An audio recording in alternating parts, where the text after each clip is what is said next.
This is not a story about luck. This is a cold, clinical dissection of a process. This is a blueprint for creating and preserving wealth, and it is entirely indifferent to your beginnings. It does not care about your gender, the pigment of your skin, the coordinates of your birth, or the language you speak.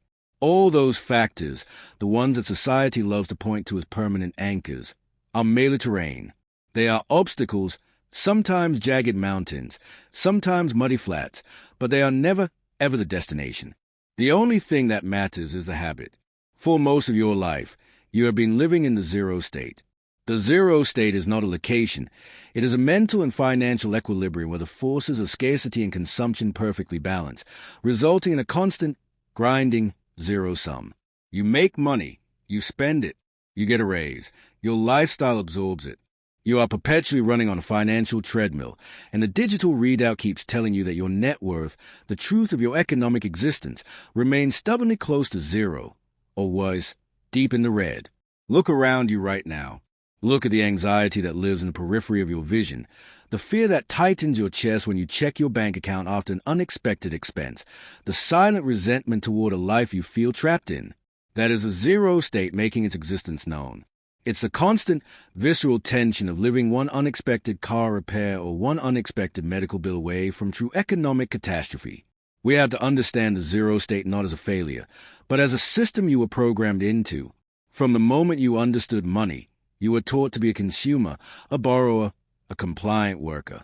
Wealth, the real kind, the kind that affords freedom, not just bigger toys, was presented as a lottery, a sudden inheritance, or a lucky stock pick.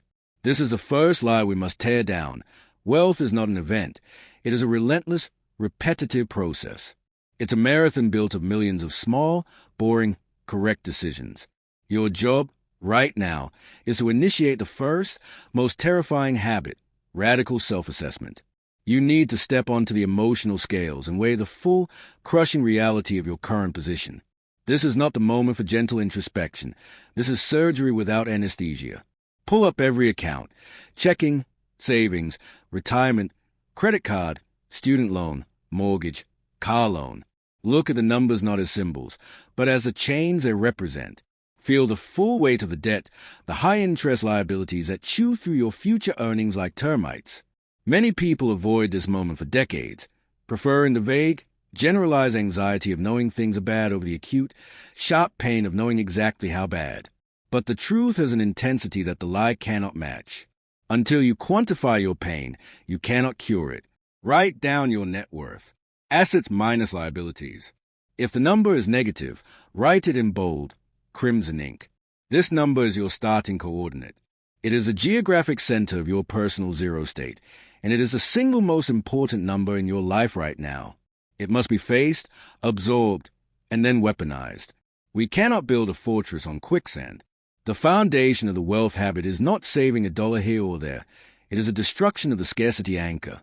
The scarcity anchor is a set of deeply held, often inherited beliefs that limit your ability to conceive of, create, or accept true financial freedom.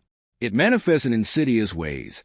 The belief that all wealthy people are inherently corrupt, the idea that a good life means struggling, or the conviction that you are simply not good with money. These anchors were forged in the fires of your early environment. Maybe a parent who constantly worried about bills, a community that celebrated consumption over creation, or a sudden, unexpected loss that burned a fear of risk into your DNA. This anchor is heavy, invisible, and designed to keep you drowning just below the surface of potential. To break it, you must perform an ideological audit. Identify the stories you tell yourself about money. When you see a successful person, what is your gut reaction? Is it curiosity, or is it a reflexive judgment of lucky or shady? Every time you dismiss a viable financial opportunity because that's not for people like me, you are activating the scarcity anchor. You must track these thoughts like a sniper tracks a target. Write down every limiting financial belief that surfaces this week.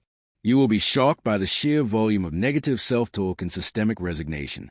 The habit of wealth begins not in your bank account, but in the hostile territory of your own mind. We are preparing for an economic war, and the first casualties must be your own self-defeating assumptions. Without this brutal, uncompromising internal cleanse, any income you generate will simply flow out, pulled back by the powerful gravity of what you secretly believe you deserve. The zero state is mental before it is physical. Break the anchor, and you unlock the first, essential upward trajectory. This transition requires profound, gut-level commitment, a vow to yourself that the current reality is negotiable and the future is not predetermined by the past. The next stage of escaping the zero state is the creation of the wealth blueprint. Most people dream vaguely of being rich. That isn't a blueprint, it's a fog. You cannot navigate a journey of this magnitude with a vague wish. A blueprint is structural, definitive, and emotionally charged. It must move beyond the basic, fear-driven need for survival and paint a picture of defined freedom. What does enough look like? How much capital, generating how much passive income, is required for you to transition from working to live to choosing how you live? We break this down into 3 crucial numbers, which will form the compass for every decision you make from this day forward. First, calculate your survival number. This is a bare-bones monthly income required to cover housing, basic food, utilities, and debt minimums. No luxuries, no entertainment, just stability. This number is the floor. It represents the absolute minimum requirement to avoid economic collapse. The moment you achieve this number passively, you have won the first, most important battle against scarcity. Second, determine your comfort number. This number covers your survival number, plus a reasonable budget for quality food, healthcare, basic travel, some savings, and discretionary spending that makes life enjoyable but is not extravagant.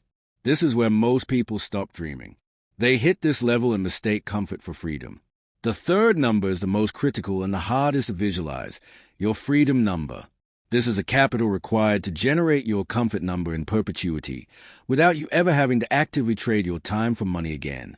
You need to calculate the total sum that, when invested conservatively, provides enough return to cover your desired comfortable lifestyle plus inflation, forever.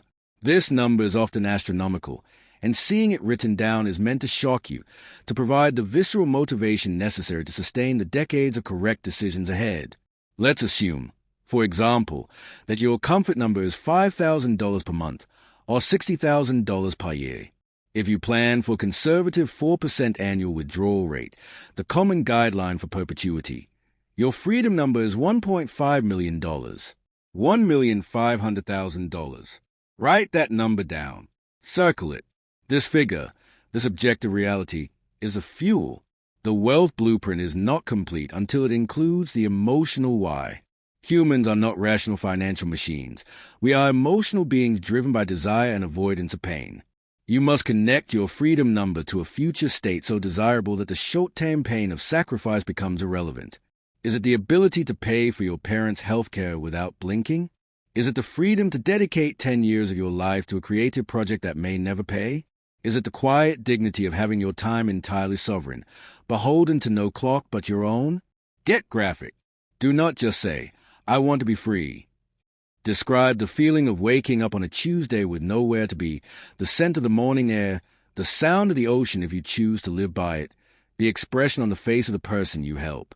This emotional specificity is the psychological enforcement mechanism that stops you from buying the new car or the expensive luxury item that moves you backward. The internal pressure must exceed the external temptation. Finally, Chapter 1 demands the establishment of the decision filter. From this day on, every single financial choice, large or small, must be filtered through the lens of the wealth blueprint. Before you spend $1, ask 3 questions. 1. Does this bring me closer to the freedom number? 2. Is this expenditure an asset, creates value, or a liability, consumes value? 3. Is this a deliberate expenditure aligned with my comfort or survival number, or is it a reflexive, scarcity-anchor-driven impulse buy? The answer must be immediate, honest, and decisive.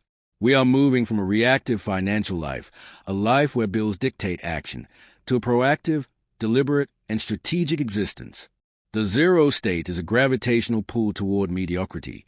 Escaping it requires an escape velocity powered by clarity, self-confrontation, and the absolute destruction of every limiting belief you hold about your potential. This is the end of Chapter 1. The mental armor is forged. Now, we begin the work of generating power.